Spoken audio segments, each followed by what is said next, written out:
Hello everyone, welcome to Vidyashri Academy by Pooja Singhai. I hope you are doing well. हम पढ़ रहे हैं आज 8 फरवरी का करंट अफेयर। करंट अफेयर की शुरुआत आज के थॉट से करते हैं, जो है वक्त को अपना वक्त बनाने में वक्त लगता है। ये बिल्कुल सही है। 4 लाइन है कि रख हौसला वो मंजर भी आएगा, प्यासे के पास चलकर समुंदर भी आएगा, थक कर न बैठ ए मंजिल के मुसाफिर, मंजिल भी मिलेगी और मिलने का मज़ा भी आएगा। तो इसी थॉट के साथ शुरुआत करते हैं आज का करंट अफेयर। फर्स्ट क्वेश्चन है, भारत सरकार द्वारा हाल ही में किस वैश्विक व्यापार और प्रौद्योगिकी परिषद के अंतर्गत 3 कार्य समूहों का गठन किया गया है।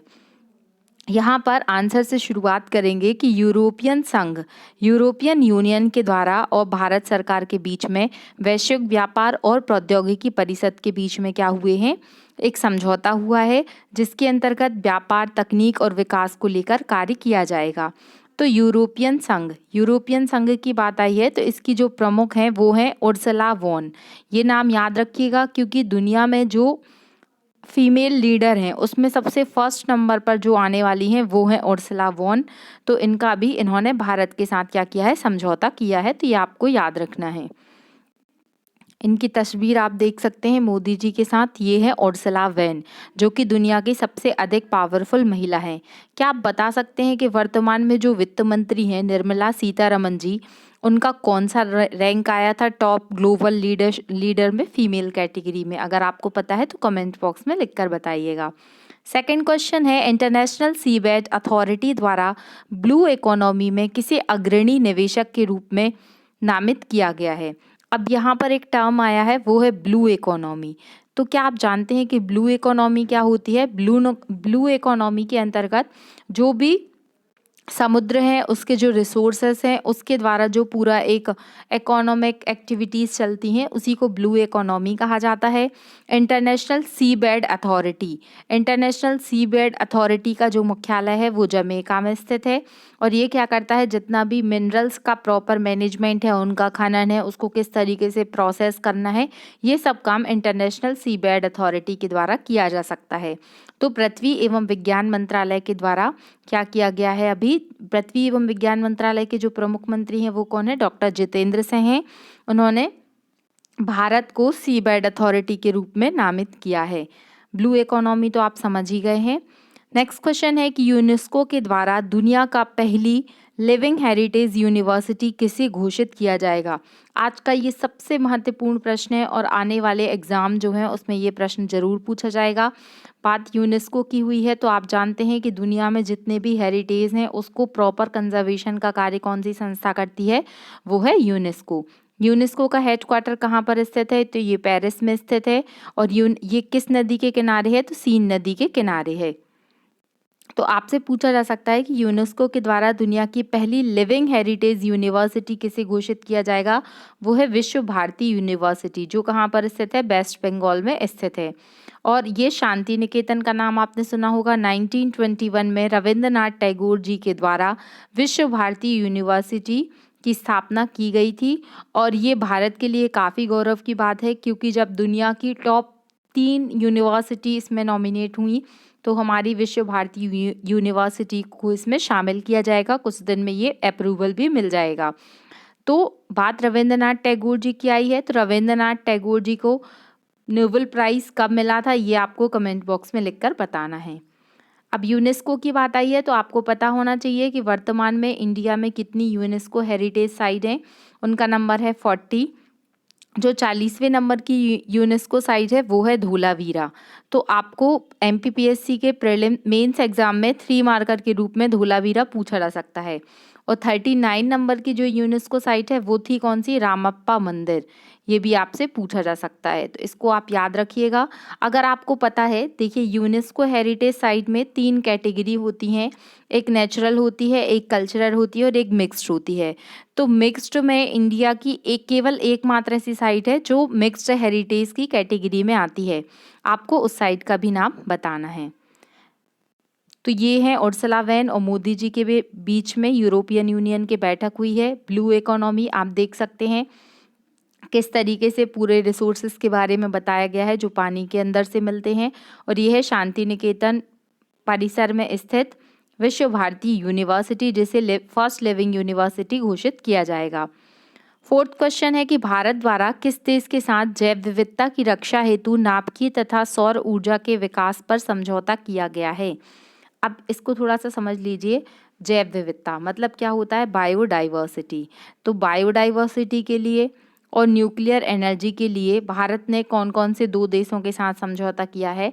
तो वो है फ्रांस और संयुक्त अरब अमीरात। फ्रांस और यूएई के साथ भारत ने क्या किया है? बायोडाइवर्सिटी के लिए और न्यूक्लियर तथा सोलर एनर्जी के डेवलपमेंट के लिए क्या किया है? समझौता किया है। आपसे ये क्वेश्चन पूछा जाए ना पूछा जाए, लेकिन आपसे जो इसका स्टैटिक पार्ट है वो पता ही होना चाहिए कि जो क्लाइमेट चेंज है, क्लाइमेट चेंज के लिए कौन सा सम्मेलन होता है? तो COP का फुल फॉर्म क्या होता है? Conference of party. तो कॉन्फ्रेंस ऑफ पार्टी का जो 27वां मतलब जो COP 27 हुआ था वो कहाँ पर हुआ था? मिस्र में हुआ था। अब कॉन्फ्रेंस ऑफ पार्टी 26 कहाँ हुआ था ये भी आपसे पूछा जा सकता है। तो इसका जो किया गया था इसको ऑर्गेनाइज वो ग्लासगो में किया गया था। COP 27 मिस्र में हुआ था। बात मिस्र की आई है तो आपको ये भी पता होना चाहिए कि इस वर्ष 2023 में गणतंत्र दिवस के मुख्य अतिथि कौन थे? मिस्र के राष्ट्रपति। उनका नाम क्या था? ये आपको कमेंट बॉक्स में लिखकर बताना है, मैं पहले बता चुकी हूँ। और बात बायोडाइवर्सिटी की जाए तो इसके लिए होता है COP 15। मतलब इस वर्ष जो हुआ था वो कनाडा में हुआ था, जो चाइना की अध्यक्षता में हुआ था। तो COP 15 और COP 27 ये डिफरेंट है। COP 27 जो है वो जलवायु परिवर्तन को लेकर हुआ और COP 15 जो है वो बायोडाइवर्सिटी के कंजर्वेशन के लिए हुआ। और सौर गठबंधन की बात की जाए तो सौर गठबंधन जो है भारत और फ्रांस के बीच में समझौते के तहत 2015 में इसकी स्थापना की गई थी। ISA इंटरनेशनल सोलर अलायंस, जिसमें हमने डिस्कस किया था कि इसका लेटेस्ट मेंबर कॉन्गो रिपब्लिक बना है। और अभी इसकी बैठक कहाँ पर हुई है? गुरुग्राम में हुई है। और ISA का जो हेडक्वार्टर है वो इंडिया में गुरुग्राम हरियाणा में स्थित है।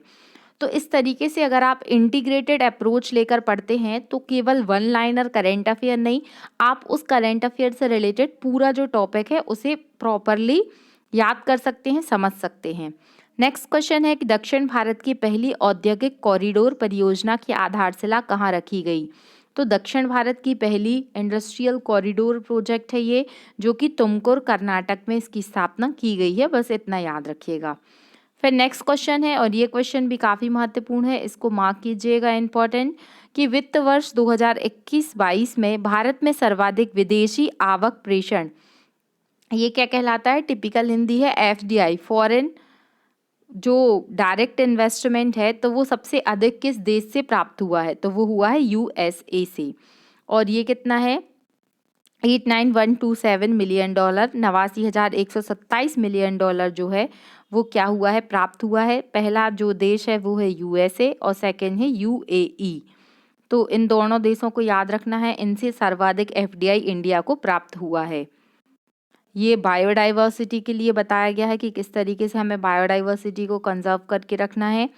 और नेक्स्ट क्वेश्चन है और ये क्वेश्चन भी काफ़ी महत्वपूर्ण है, क्योंकि जब भी हाइड्रोजन ट्रेन, हाइड्रोजन फ्यूल की बात आती है, चूँकि इंडिया का टारगेट क्या है कि 2070 तक भारत को क्या बनाना है? नेट ज़ीरो कार्बन फ्री बनाना है।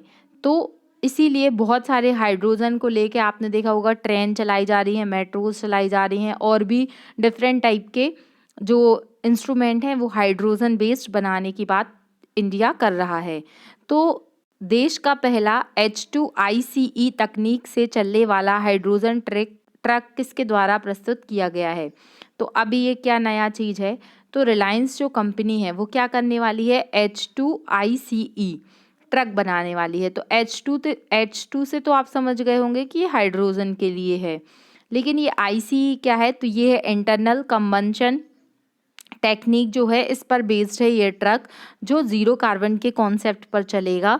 क्योंकि हाइड्रोजन को क्या कहा जाता है? फ्यूचर फ्यूल भी कहा जाता है, क्योंकि ये एक तरीके से बहुत ही सुटेबल फ्यूल है। और नेट ज़ीरो कार्बन को हमें कब तक पूरा टारगेट करना है? 2070 तक। तो याद रखिएगा कि ये हाइड्रोजन आधारित जो ट्रक है वो रिलायंस कंपनी प्रस्तुत करने वाली है। नेक्स्ट क्वेश्चन है कि किस नगर निकाय के द्वारा राष्ट्रीय स्तर पर दूसरा ग्रीन बॉन्ड लाने की घोषणा की गई है? तो ये ग्रीन बॉन्ड लाने वाला है इंदौर नगर निगम। आप जानते हैं इंदौर काफ़ी चर्चा में रहता है, मध्य प्रदेश की औद्योगिक राजधानी है। अभी यहाँ पर 17वां प्रवासी हिंदी सम्मेलन का आयोजन किया गया और जो इंदौर है यहाँ पर क्या है, फर्स्ट वाटर सिटी है ये एमपी की। और ये क्वेश्चन भी आपसे पूछा जा सकता है कि इंदौर में और क्या हुआ है। हाँ, इंदौर को स्वच्छता के लिए भी अवार्ड मिला है, सबसे अधिक स्वच्छ शहर है ये भारत का। तो इंदौर निगम क्या करने वाला है, ग्रीन बॉन्ड जारी करने वाला है। और इसके पहले आपसे पूछा जा सकता है कि फर्स्ट ऐसा कौन सा नगर निगम था जो ग्रीन बॉन्ड लेकर आया था।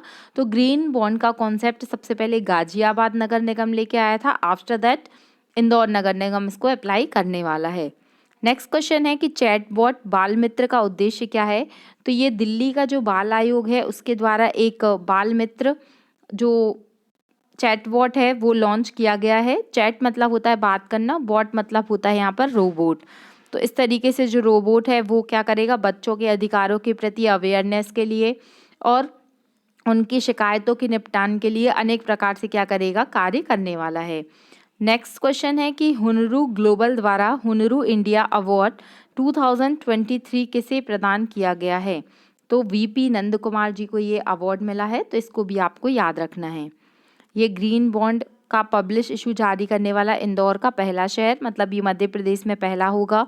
इसमें जो पाव बॉन्ड होगा उसकी कीमत होगी 1,000 रुपये, तो इसको भी याद रखिएगा। फिर जो आज का क्वेश्चन ऑफ द डे है वो है, हाल ही में सुप्रीम कोर्ट ने अपना कौन सा स्थापना दिवस मनाया। और इसके जो सुप्रीम कोर्ट अपना स्थापना दिवस मनाएगा उसके जो चीफ गेस्ट होंगे वो कौन होंगे, आपको कमेंट बॉक्स में लिखकर बताना है। ये मैंने पहले भी बताया है, आपने पुराना करंट अफेयर देखा होगा तो बन जाएगा। रिवाइज करते हैं कल का करंट अफेयर। फर्स्ट क्वेश्चन था कि 3 ग्रैमी पुरस्कार जीतने वाले एकमात्र भारतीय संगीतकार कौन थे, रिकी कैश। आर्द्रभूमि बचाओ आंदोलन की शुरुआत भूपेंद्र यादव द्वारा की गई। G20 सम्मेलन की ब्रांड एम्बेसडर बनी तुलिका रानी।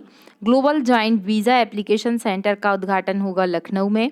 भारतीय ऊर्जा सप्ताह 2023 का उद्घाटन बेंगलोर में किया जाएगा, नरेंद्र मोदी द्वारा इसका उद्घाटन किया गया। डोप टेस्ट में फेल होने वाली दीपा कर्माकर का संबंध किस खेल से है, तो वो एक बहुत ही फेमस जिम्नास्ट हैं। नेशनल यहाँ पर आइस हॉकी होगा, नेशनल आइस हॉकी चैंपियनशिप 2023 की विजेता टीम है ITBP। भारत रंग महोत्सव का 22वां संस्करण लॉन्च किया गया है। प्रधानमंत्री आर्थिक सलाहकार परिषद के सदस्य के रूप में नामित हुई हैं शामिका रवि। थाईपुरम उत्सव मनाता है तमिल समुदाय।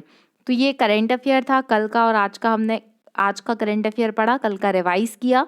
इसी तरीके से पढ़ते रहिए, खुश रहिए। जय हिंद, जय भारत। वीडियो अच्छा लगा है तो शेयर कीजिएगा और लाइक कीजिएगा। धन्यवाद।